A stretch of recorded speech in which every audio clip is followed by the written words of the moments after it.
Hello guys, a little different video here today. Since I'm more or less the only guy who was doing Trackmania interviews, who is dedicated myself to covering Trackmania, I thought, why not share what I have learned from covering Trackmania? Maybe it can help you eventually help Trackmania. Maybe you want to do interviews, maybe you want to do other stuff in Trackmania, because I think the things I have learned can be used on other aspects besides just this media side and this journalistic side of Trackmania. If you don't know who I am, my name is Eirik Holdal. I've covered Trackmania now for 2 years. I've been at pretty much every major LAN event and spoken to pretty much every big player and then big profile in Trackmania. The reason why I did it was because I have such a personal love for this game. This is my favorite game to watch. I guess 99% of the time I watch a computer game, that is Trackmania.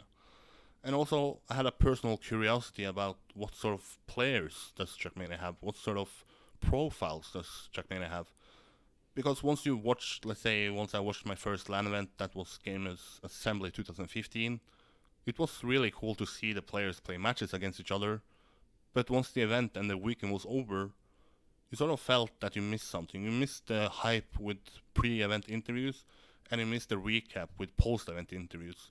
You never heard what the players personally felt about before the event and after the event. And if you did, it was maybe 1 or 2 interviews from an org and not like a independent guy going there. So I thought, sure, it's cool to go to Paris, sure, it's cool to personally get to watch a Trackmania event, but it would be really awesome if I can in some way help this game I love become bigger. And in a way, I didn't know if this would actually return in something positive. Maybe my interviews wouldn't be watched, maybe I wouldn't get in the interviews, but I still went because no matter what the outcome would be, I would still have attended a LAN event as a personal fan of Trackmania. But already the first day in Paris, on the Friday before the event started, I realized how easy it is to get inside this Trackmania community. I never said hello to any players before in real life. I never met any of them in real life. But already once you enter the door into the playing area, people were interested to see who are you, what do you do here, and then once I explained, yeah, I'm the guy who does interviews, I'm here to do interviews with all the players, and they then show that they were interested in helping me. They were interested into doing this. It was not like, yeah, cool, but don't disturb us. So already my second interview at that event, and then at my second interview ever, was with a guy I guess many would agree is probably the biggest profile the Trackmania scene has, at least the international scene has, that being Spam. The face of Trackmania streaming, but also our all-time greats once it comes to playing. So I just asked him, hey, do you have time for an interview? And it was like, yeah, of course, let's do it. And I think the interview was over 10 minutes, so already then it was like, damn, they actually take time to speak with me, they actually don't mind it. So that just gave me more and more motivation to continue asking players for more interviews. And after that event, I guess I left with over 20 interviews. I maybe had a goal of doing 5. So already then it was really, really easy to get in touch with players and get them to work with you, because I guess they understand that I was there to help Trackmania, and if they help me, then they will help Trackmania as well. So if you just show to people that you have good intentions, you do this to help this game that we all love, then they will help you as well. They will put out time in their schedule to eventually help you, because in the long run, if you help each other, then we help Trackmania. So long-term happiness is always what you should choose if you have the potential to choose it. But I guess if you look at what I've learned then from a longer perspective, is that once you start doing something in Trackmania, and once you start to put your face out there, and then doing interviews again and again and again, then your face get recognition, your name get recognition, and that will lead to bigger opportunities that I would probably not have if it was not for Trackmania. Because it's, like I said, it's maybe a good thing that Trackmania is such a small game, because it's so easy to then get in touch with players, and then it's easy to get a name for yourself. let's say if I just went to a random event, let's say Leon Esport, never been to any other events before, and then ask Sardosh or ask Rater, hey, you have time for interview? They will probably look at you and say, who are you? And probably say no, because they are way more busy than the average Trackmania player. But since you have shown so much dedication within Trackmania, then they have also heard about your name, and they say, of course, I would love to speak about Trackmania with you. So just by helping Trackmania, and if you just think that, yeah, why should I help Trackmania? Because if I help Trackmania, you will stay in Trackmania's bubble. If you help Trackmania, that can lead to opportunities that you would never see coming. I don't think I would speak to Iterator, like I said. I don't think I would speak to like Trilix, because why should they? But now they have a reason to it, because maybe they see that, yeah, he actually wants to help Trackmania, and then I will also help Trackmania. So in the end, it's the same sort of feedback that, or same sort of mentality that the players have. They want to help you because you help something, and I think that is a main mentality in the Trackmania community, and everyone who loves this game wants to help this game. So if you help this game, then people wants to help you. So don't be afraid of start doing something, because you will never feel alone. You will feel like if you just do something, others would support you, and that is something I've felt ever since I launched my first podcast and ever since I went to my first LAN event. And also, just a quick little side note that if I never had done what I do at Trackmania, if I never went to Paris the first time, I would never have the job I do now in real life. I'm now working as a full-time journalist in Norway, nothing to do with Trackmania, nothing to do with gaming, but they reached out to me and wanted me to start working for them because they saw the passion I had for Trackmania. So you never know what opportunities comes from doing something that you basically just do because you love and because you want to help something. But I guess there's also some sort of negative parts or hard parts about doing this.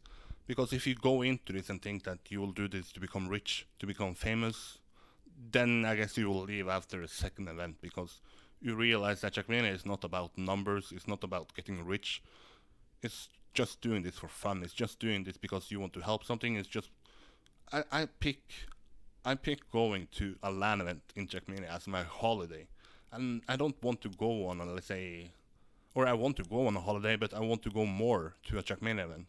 So you should do this as a hobby, and if you don't, then I guess you won't be a normal or a regular attendance at the LAN events, because it's hard to feel progression in this game. Because if you look at the views, if you look at numbers, then it doesn't matter how long you have done it. What matters is who you talk with and what situation you talk with them. I think the peak I had, or I know that the peak I had in terms of views, was Serati Trackmania Cup 2019. So that is 1 year ago.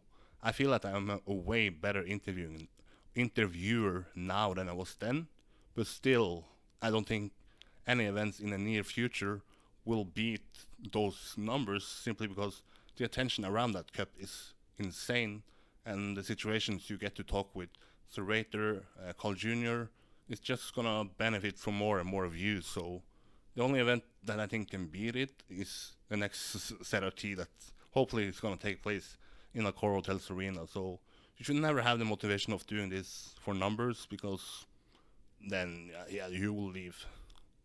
Just a good example of that, Trackmania Grand League's beta season, I did 8 interviews, I believe, or 9 actually. Yeah, 9, and I guess it was between 1k and 2k views in total. So you left that event looking at the views, you're like, okay, maybe not the most popular event, and it was a prestigious event. So I didn't really understand why that didn't get more attention, but still, it's not like you cry about it. You just have to accept that sometimes the events and sometimes the interviews that you do, it's not gonna get that much attention. So just keep working, and then eventually, you might get the big opportunities.